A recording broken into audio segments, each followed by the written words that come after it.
একটা বিবাহিত মেয়েকে কখনো অন্য কোনো ছেলে মন থেকে ভালোবাসে না। এটার বাস্তব প্রমাণ আমি। আমার নাম সোহা, তার নাম সৌরভ।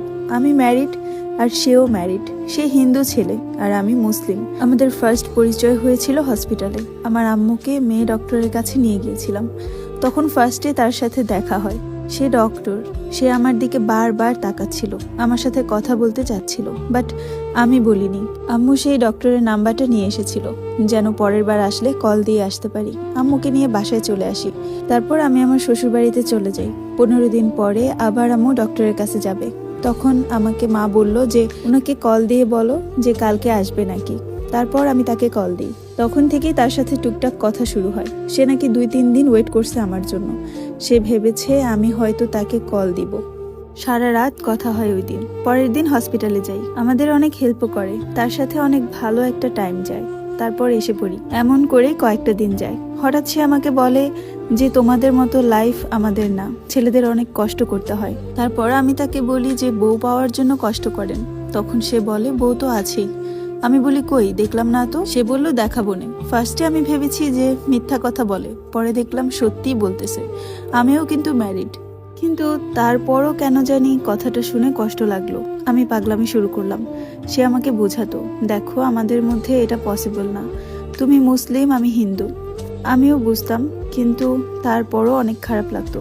সে কথা না বললে অনেক কষ্ট হতো। সেও আমার সাথে কথা বলতো। প্রায় রাত 12টার পরে কল দিত, কথা বলতো। ওভাবে ভালোই যাচ্ছিল আমার দিনগুলো। আমি প্রায় সময় 80 টাকা ভাড়া দিয়ে তার সাথে দেখা করতে যেতাম। সেও আমাকে টাইম দিত। একদিন দেখা করার সময় সে হসপিটালে আরেকটা রুমে আমাকে নিয়ে গিয়েছিল। পরে জড়িয়েও ধরেছিল, কিস করেছিল।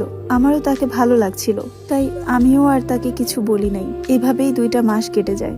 সে কিভাবে জানি বুঝে গিয়েছিল যে আমি বিবাহিত। তারপর আমিও বলে দিলাম যে আমার বিয়ে হয়েছে। এইভাবে তার সাথে দেখা কথা ভালোই যাচ্ছিল। পরে আমি আমার স্বামীর কাছে সব বলে দিই। সে ফার্স্টে ভালো ব্যবহার করে আমার থেকে সবকিছু শোনে। আমাদের একসাথে পিকও দেখাই আমি আমার স্বামীকে। আমার স্বামী প্রবাসী, সে এগুলা শুনে অনেক ঝামেলা করে। তারপর আমার বাবা মাকে ফোন দিয়ে বাসায় আনে রাত 12টার সময়। তারা অনেক অপমান হয়ে যায় আর আমাকে বলে যায় আমাদের কোনো মেয়ে নেই। এদিকে আমিও তার সাথে কথা বলতে পারি না। আমার মোবাইলটাও আমার শাশুড়ি নিয়ে গিয়েছিল। এগুলো নিয়ে আমার শাশুড়ি আমাকে অনেক বকাঝকা করে। সে আমাকে এমনিতেই পছন্দ করে না, তার মধ্যে আবার এইগুলা শুনছে।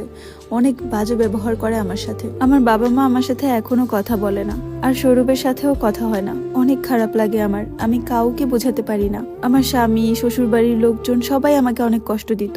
তাই আমি এই কাজটা করেছিলাম। আমার বাবার বাড়ি গরিব ছিল, তাই আমার শ্বশুর বাড়ির কেউ আমাকে কখনো দাম দিত না। যা তা ভাষায় গালাগালি করতো। আশেপাশের মানুষকেও ডেকে আনতো আমাকে বকার জন্য। এইসব জানার পরে আমার সাথে অত্যাচার আরো বেড়ে যায়। আর এইদিকে আমার বাবা মাও আমার পাশে নেই। এখন কি করব কিছুই বুঝতেছি না। আমার মতো ভুল যেন কোনো মেয়ে না করে। স্বামীকে সব সময় মনের কথা বলতে হয় না, সব স্বামীও আপন হয় না। সবাই আমার জন্য দোয়া করেন যেন আমি এই ঝামেলাটা কাটিয়ে উঠতে পারি। আপনাদেরকে সোহা নামের একটি মেয়ের জীবনের গল্প পড়ে শোনাচ্ছিলাম। এই স্টোরিটি পড়ে আমি যতটুকু বুঝতে পারলাম, এখানে আমি তোমাকেই বলতেছি সোহা, মাইন্ড করো না।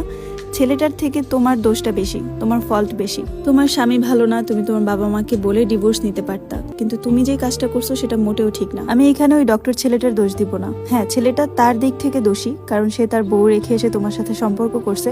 বাট তুমিও দোষী। ছেলেটার থেকে আগ্রহ বেশি তোমার ছিল, তোমার কথাতেই বোঝা যায়। এমন হয়তো যে ছেলেটা তোমাকে ফোর্স করছে বা ছেলেটা তোমাকে নানানভাবে ম্যানিপুলেট করছে, দেন তুমি তার প্রেমে পড়ছো। কিন্তু এমন কিছুই না। তুমিই আগে তার কাছে ধরা দিছো, তাই তার চেম্বারে তুমিই যাইতা। এখন যদি তোমার লাইফে ঝামেলা হয়ে থাকে, সেটাও তোমার কারণেই হয়েছে। আর হ্যাঁ, শ্বশুরবাড়ি ভালো না হলে সেটা বাবা মাকে জানিয়ে ডিভোর্স নিয়ে নিতে পারো, কিন্তু তুমি এটা করোনি। তুমি একটা ভুল রাস্তা বেছে নিয়েছো। আর সবচেয়ে বড় কথা, যে কোনো স্বামী এটা শুনলে রিয়েক্ট করবে। তোমার উচিত তোমার স্বামীর কাছে ক্ষমা চেয়ে নিজেকে পরিশুদ্ধ করা আর নিজের জীবনটা সুন্দর করে গুছিয়ে নেওয়া। আর ভিউয়ার্সদের উদ্দেশ্যে বলছি, এই স্টোরিটি থেকে যদি মনে হয় কিছু শিক্ষণীয় আছে, অবশ্যই শেয়ার করে দিবেন।